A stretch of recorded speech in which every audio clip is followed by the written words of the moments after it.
السلام علیکم ورحمۃ اللہ وبرکاتہ۔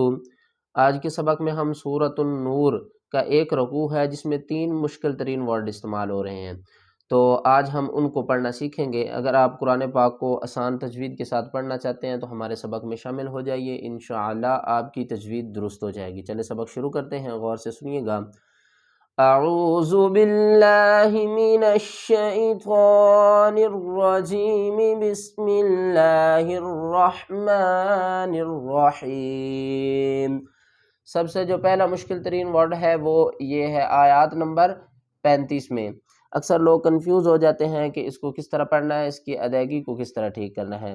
چلیں اس کے ہم ہجے کر لیتے ہیں۔ کاف واو زبر کو، کاف زبر کا با دو پیش بن، کوکب، دال را پیش در، را یا زیر رج، کوکب درج۔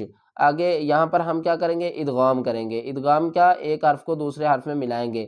یا دو پیش یوئیں، کوکب درج، یا واو پیش یو، کاف زبر کا، دال پیش دو، کوکب درج یوکد، کوکب درج یوکد۔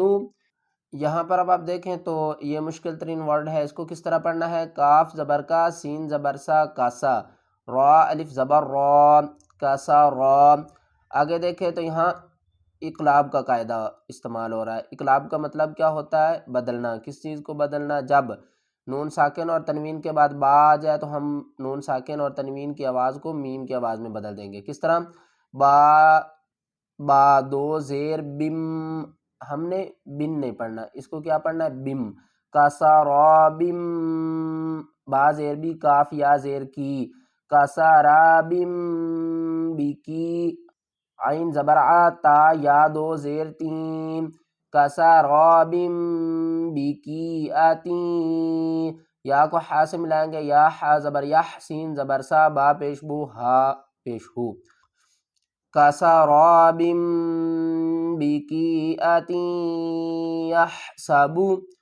آگے ہا کو ہم آگے غوا سے ملائیں گے، بقیۃ یحسبہ الظمآن ماء۔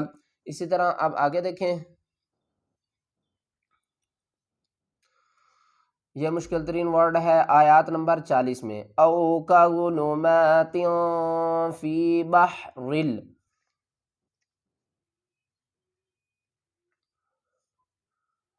لجی یغشاہ۔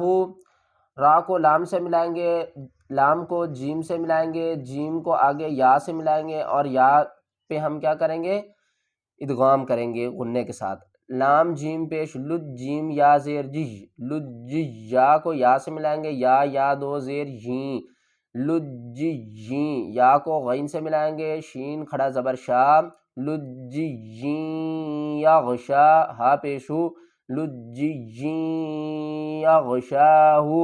یہ تھے ایک ہی رکوع میں 3 مشکل ترین ورڈ۔ اگر آپ قرآن پاک کو آسان تجوید کے ساتھ پڑھنا چاہتے ہیں ہمارے سبق میں شامل ہو جائیے، انشاءاللہ آپ کی تجوید درست ہو جائے گی۔